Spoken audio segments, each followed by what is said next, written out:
O presidente dissolveu a Assembleia Nacional porque houve um golpe de Estado. Bom, segundo a versão dele, ele havia prometido ao país que tinha as provas de que o presidente da Assembleia Nacional havia organizado o golpe de Estado. Ele havia prometido que iria apresentar, ainda esperando, primeiramente. Em segundo lugar, quando o presidente dissolve a Assembleia Nacional, de acordo com a Constituição, ele deve, no momento da dissolução, o mesmo decreto que ele dissolve é o decreto que marca as eleições legislativas antecipadas. E aí, pessoal? Bem-vindos de volta ao Bissau Podcast. É isso aí. O nosso cantinho para a gente bater um papo sobre a Guiné-Bissau. E sobre a nossa galera, né? Espalhada pelo mundo. Exatamente, no mundo todo.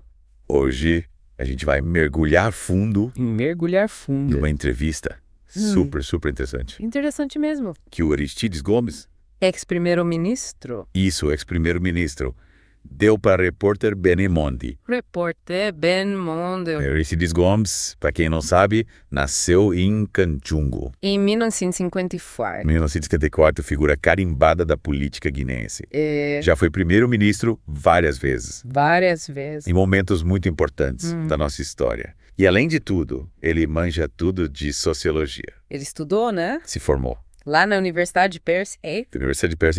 É. Então o cara tem bagagem para falar do que rola na Guiné-Bissau. Tem bastante conhecimento de causa. É isso aí. E nessa entrevista, ele aborda várias questões que mexem com a gente, dentro e fora da Guiné-Bissau, como a democracia, a governança, a economia e o papel da nossa diáspora. É isso aí.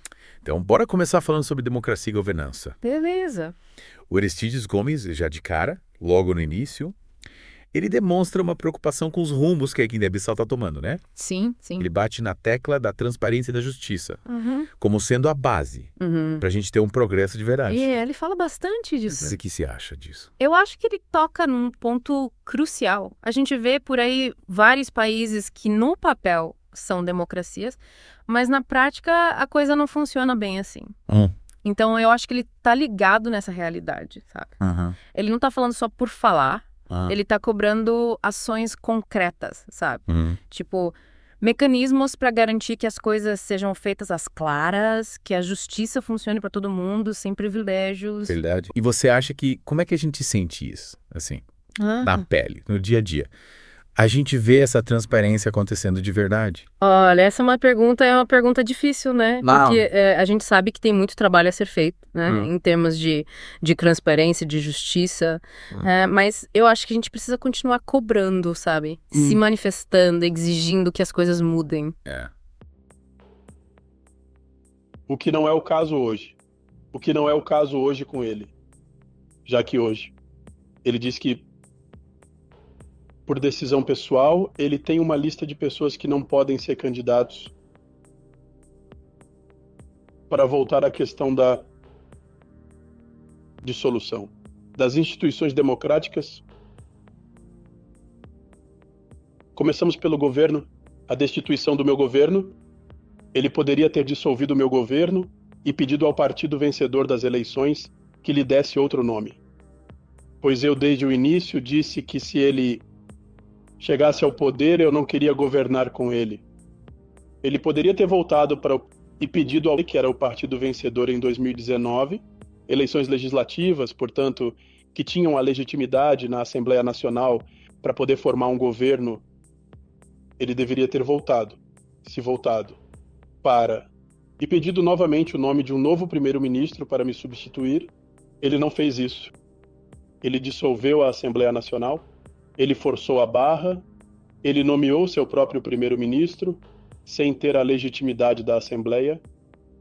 Bom, isso estava na lógica, não é? Dessas intervenções à força, já que ele investiu o palácio sem a autorização da Suprema Corte.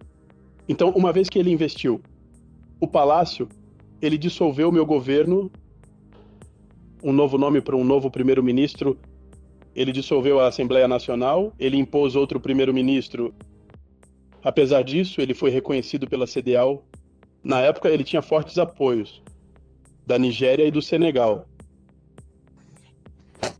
Dois países que, pela sua influência, representava. mais da metade da CDAO. Ele fez isso do momento em que a CDAO o reconheceu. O resto da comunidade internacional só poderia segui-lo dado o princípio que foi estabelecido. A nível internacional, como se vê, a legitimidade do reconhecimento deveria começar pelas organizações regionais, no caso a CDAO, mas, para nossa grande surpresa, ele formou uma milícia. Há uma milícia, isso é inegável, uma milícia no palácio. A corrida do problema foi investida. Vocês chamam a Guarda Republicana de milícia, é isso? Seus presidentes são magistrados, eleitos e não designados, ou nomeados pelo presidente da República.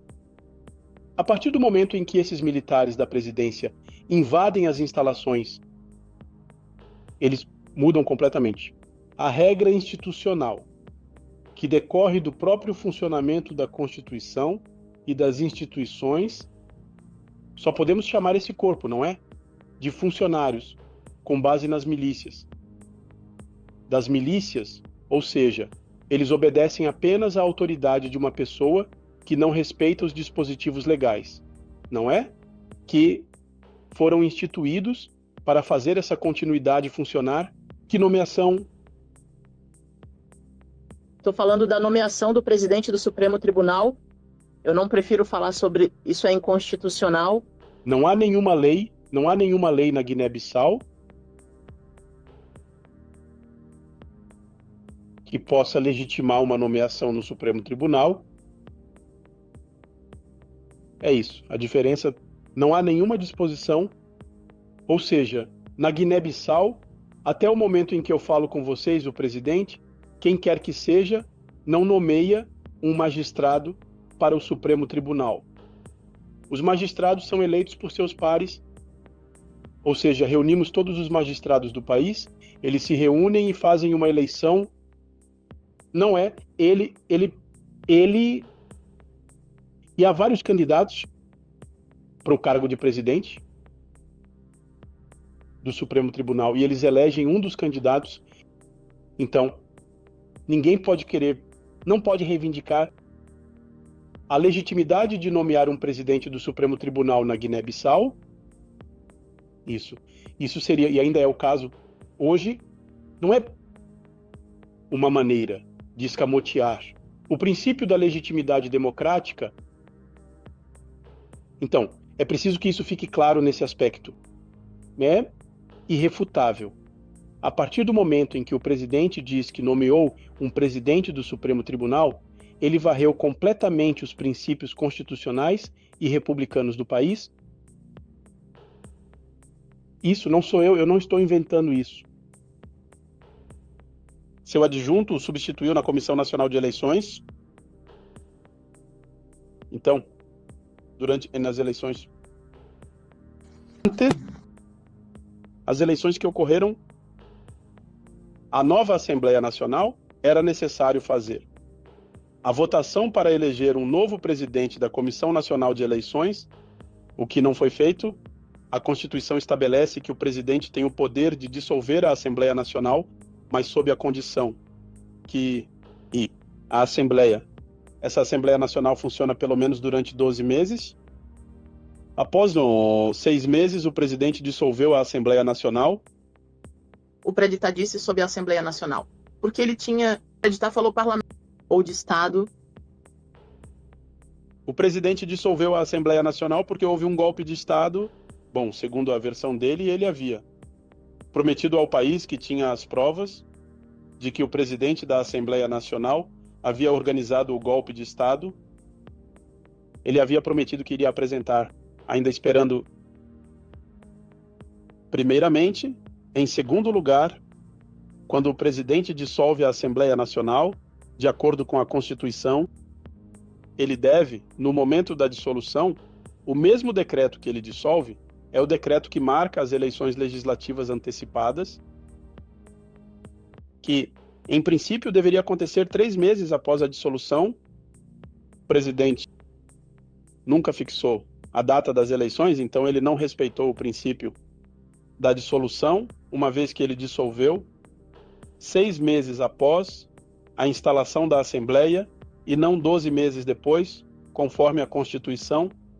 Não é o primeiro ato realizado, no sentido de ocultar a democracia e o Estado de Direito.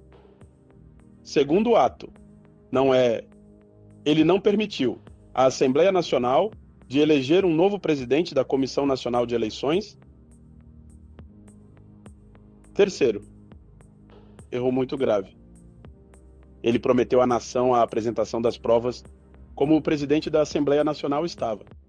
Não é capturado a um golpe de Estado. Até agora não temos provas. De qualquer forma, as provas que ele havia prometido... Deixa aqui nos comentários a sua opinião. A gente quer saber o que vocês pensam. É isso aí, queremos ouvir vocês. Falando em fortalecer, o Aristides Gomes também falou sobre a crise de liderança na Guiné-Bissau. Sim. Ele soltou essa, que a falta de ética está atrapalhando a união do país. Ele é bem crítico em relação a isso. Ele fala que essa falta de ética, essa busca por interesses próprios tá colocando o país em risco, né? Tá impedindo que a gente avance como nação. E aí o que acontece? As brigas internas acabam sendo usadas. Exato. Por gente de fora para enfraquecer a Guiné-Bissau. A gente fica vulnerável, né? Quando a gente está dividido. Aí fica fácil para outros países, para outras forças se aproveitarem da situação, né? E explorarem a gente. Caramba, essa é daquelas que a gente precisa guardar na memória, né? Porque se a gente for parar para pensar, a história da Guiné-Bissau tá cheia de exemplos de como as tretas internas acabaram deixando a gente vulnerável, né? É verdade. A gente precisa aprender com o passado, né? E correr atrás de líderes que unam o povo, né? Que inspirem a gente a construir um futuro melhor. É isso aí. E olha, isso vale para tudo na vida, né? Vale para tudo. Não só para política.